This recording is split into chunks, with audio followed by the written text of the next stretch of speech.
Iba-ibang bouquet sa Dangwa, Maynila ngayong Valentine's Day. May pa-butterfly at hair claw orchid arrangement at mala Beauty and the Beast pang dome flower. Kumusta naman kaya ang presyo? Nasa frontline balitang yan si Laila Pangilinan.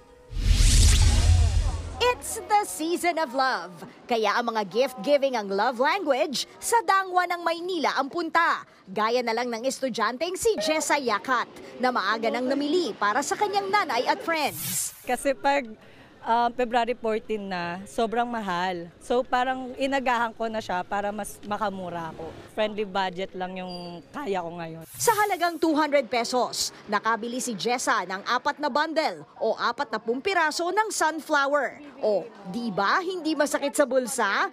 Kwento ng mga tindera, sunflower talaga ang mabenta sa mga estudyante. Kung arranged sunflower naman ang gusto, 300 pesos ang isang piraso. Kapag tatlo naman, 600 pesos yan. Ang red roses naman na laging bida tuwing Valentine's Day dahil sa symbolism nitong love, passion and romance, 1,200 pesos ang isang dosena. 700 pesos naman kung 5 pieces at may kasamang jumbo sunflower. Kung kaya pa ng budget, dagdagan ng lobo sa halagang 50 pesos o kaya say I love you with add-on na labubu sa halagang 250 pesos. Kung ibang kulay naman ng rosas gaya ng white o pink, 1,000 pesos per dozen yan. Ganyan din ang presyo ng daisy na may stargazer. 700 pesos naman ang carnation na ito na may malaking sunflower sa gitna ng arrangement. Pero if kakaibang flower naman ang gusto mong pangregalo, why not itong orchid arrangement na pwedeng maging hair claw for only 700 pesos? Perfect yan sa mga habaang hair this Valentine's Day. Meron ding butterfly bouquet na umiilaw-ilaw pa.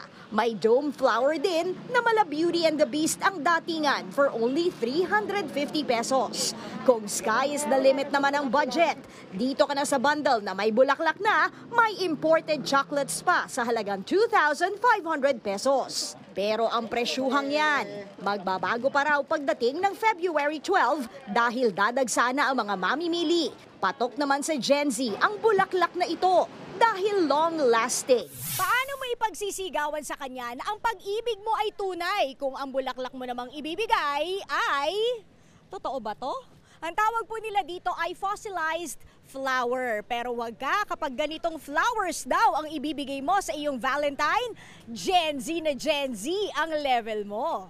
Kadalasan dahon daw ito ng alibangbang na ikinokorteng bulaklak. Hanggang 4 na taon daw ang kaya nitong itagal. Some people would really, my part na people would like sustainable or like long-lasting type of flower gifting. It's really, mabenta siya really. 600 pesos ang isang malaking fossilized flower, habang ang tatlong medium size naman, 800 pesos. Nagbabalita mula sa Frontline, Laila Pangilinan, News 5.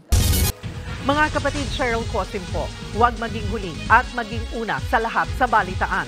Para sa tuloy-tuloy na talakayang sa Frontline, mag-follow at mag-subscribe sa social media pages ng News 5.